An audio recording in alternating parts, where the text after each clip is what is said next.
अब कुछ important points note करने वाले हैं। वो इम्पॉर्टेंट पॉइंट्स क्या हैं, ऑल्दो आप अपनी बुकलेट से एक बार पढ़ लेंगे बिकॉज थोड़े सिंपल हैं, वो मैं ज़्यादा नहीं करा रहा।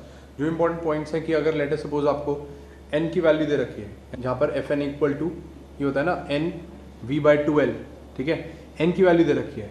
अब आपसे पूछा है कि ऐसी स्ट्रिंग के अंदर कितने एंटी नोड्स बन रहे हैं और कितने नोड्स बन रहे हैं, ठीक है। जब n की वैल्यू दे रखी है, लेटर सपोज n की वैल्यू 3 दे रखी है या 4 दे रखी है, इंटीग्रल वैल्यू होगी, तो जितनी n की वैल्यू होती है उतने तो एंटी नोड्स होते हैं, ठीक है। बिकॉज अगर n की वैल्यू 1 है तो वहां स्ट्रिंग कैसी होती है, ऐसी होती है, कितने नोड्स हो, एक एंटी नोड हो गया। अगर n की वैल्यू 2 होती है तो कैसा स्ट्रिंग होती है, ऐसी, 2 एंटी नोड हो गए, ठीक है।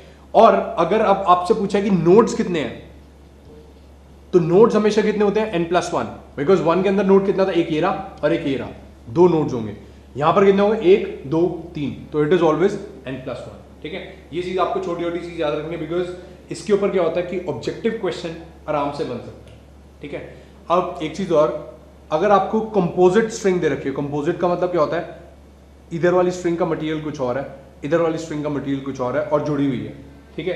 तो उस केस में द फ्रीक्वेंसी होती है ऑफ द कंपोजिट स्ट्रिंग, अगर यहां पर n की वैल्यू n1 है, यहां पे n की वैल्यू n2 है, यहां पर क्योंकि कंपोजिंग मटेरियल अलग हो गया, यानी मास पर यूनिट लेंथ की वैल्यू अलग हो जाएगी।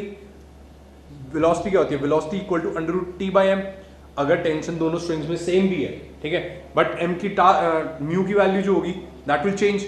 तो उस केस में क्या होता है, यहां पर फ्रीक्वेंसी अलग होती है, यहां पे फ्रीक्वेंसी अलग होती है।